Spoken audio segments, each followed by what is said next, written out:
이번에 설명해 드릴 게임은 벌러입니다. 2인용 추상 전략 게임이고요. 자신의 새 무리를 먼저 하나로 만드는 플레이어가 승리하는 게임입니다. 간단히 설명해 드리겠습니다. 먼저 구성물 살펴보겠습니다. 먼저 보드판입니다. 자, 삼각형으로 된 전체 육각형 모양의 보드판이 있고요. 가운데 부분은 비어 있습니다. 그 다음에 이 말 하나하나는 새를 의미하고요. 색깔을 번갈아서 이렇게 배치를 해 주시면 되겠습니다.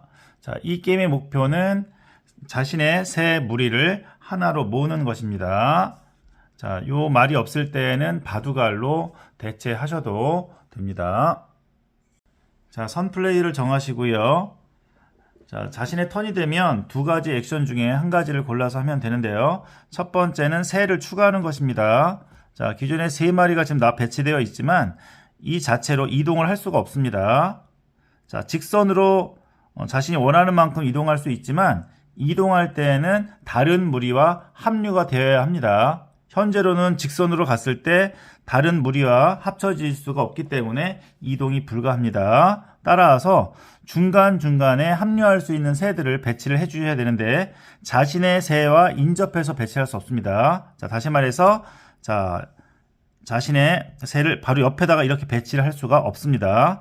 최소한 한 칸 이상 이렇게 떨어뜨려 놓아야 됩니다. 아니면 다른 곳에 이렇게 멀찌감치 이렇게 떨어뜨려 놓아도 상관은 없습니다. 자, 이게 배치할 때의 첫 번째 규칙이고요. 자, 중간중간 다리 역할을 할 수 있도록 이렇게 배치를 해 주셔야 한다라고 생각을 하시고 배치를 해 주시면 되겠습니다. 자, 상대 플레이어 새 말 옆에는 배치가 가능합니다. 자, 이런 식으로 배치할 수는 있습니다. 하지만 자신의 새 말과 바로 인접해서 처음에 놓을 수는 없다라는 점 잘 생각해 주시면 되겠습니다. 자, 그 다음에 나는 이동을 하겠다라고 한다면 자신의 새 무리, 그룹을 정합니다. 그래서 가까이에 있는 새 무리에 합류가 될 수 있는 쪽으로 이동을 시키면 되겠습니다. 자, 예를 들면 빨간색 말을 이쪽으로 이동을 시키면 합류가 되겠죠. 자, 이쪽으로 가도 되고요. 아니면 이렇게 가도 되고요. 자, 가까이에 이렇게 이동을 하게 되면 가까이 합류가 되죠. 자, 이런 식으로 합류를 해서 붙이면 되겠습니다. 자, 마찬가지로 파란색 플레이어도 오른쪽으로 이동하게 되면 합류가 되겠죠. 자, 이렇게 해서 이렇게 되면은 합류가 되겠죠. 자, 이런 식으로 합류가 되어서 무리가 더 커지는 쪽으로 합류를 해서 이동을 시키면 되겠습니다. 자, 그 다음에 이동 규칙에서 하나만 가는 것은 아니고요. 이 두 개 이상의 말이 함께 갈 수도 있습니다. 자, 예를 들면 여기에 있는 빨간색 무리가 오른쪽으로 가서 이쪽의 말과 합쳐질 수 있다면은 두 개가 그대로 이렇게 이동을 해서 합류를 할 수도 있습니다. 자, 마찬가지로 파란색 플레이어도 이쪽으로 쭉 직선을 따라가면은 이렇게 합류가 가능하지요. 자, 이와 같이 합류가 가능합니다. 자, 합류할 때 일부만 가서 떨어진 무리가 있으면 안 됩니다. 예를 들면 여기에서 여기 빨간색 말 하나만 이렇게 움직여서 여기 따로따로 떨어진 그룹이 생기면 안 됩니다. 마찬가지로 전체 그룹이 이동이 안 된다 하는 경우에도 갈 수가 없습니다. 따로 떨어져 있는 그룹이 생기면 이동을 할 수가 없습니다.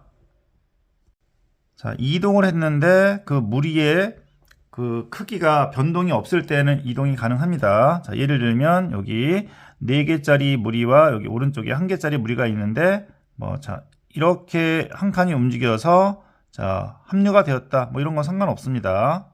자, 이렇게 하나가 움직여서 따로 떨어지는 무리가 생기면 이렇게 이동이 불가하겠죠. 자, 이런 경우는 어렵겠지만 이동이 되었을 때 무리의 크기가 작아지거나 그렇지 않는다면 이동이 가능합니다. 자, 이런 식으로 해서 떨어져 있는 새들이 이렇게 무리를 지어서 하나로 합쳐질 수 있으면 되고요. 먼저 합류를 시켜서 하나의 무리로 만들면 되겠습니다.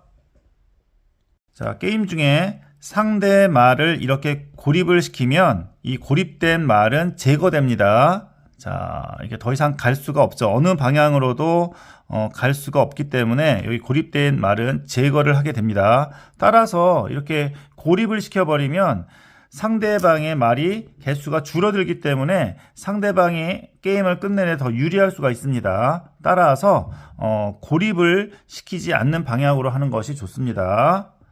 자, 뭐 이렇게 진행을 해서 한쪽 플레이어가 이와 같이 자신의 세 무리를 이렇게 하나로 연결을 했다라고 한다면 이렇게 연결한 플레이어 쪽이 승리를 거둡니다. 그 무리의 개수는 상관이 없습니다. 자, 여기 보시면 빨간색 무리는 굉장히 크고 개수도 많은데 비해서 파란색 플레이어 조금 몇 개 안 되죠. 하지만 먼저 무리를 만들었기 때문에 파란색 플레이어 쪽이 승리를 거두게 됩니다. 자, 단순히 말을 이동시켜서 무리를 짓는 게 아니라 새라고 하는 그 동물들을 그룹 지어서 하나로 뭉치게 한다는 테마가 굉장히 예쁜 것 같고요.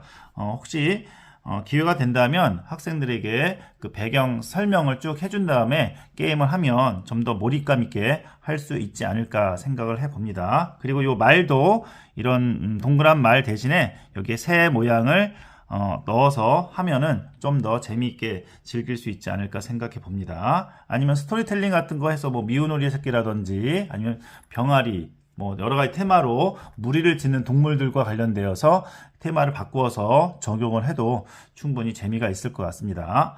자, 2인용 추상 전략 게임 볼로 간단히 설명해 드렸습니다. 모두 즐거운 보드게임 하세요. 감사합니다.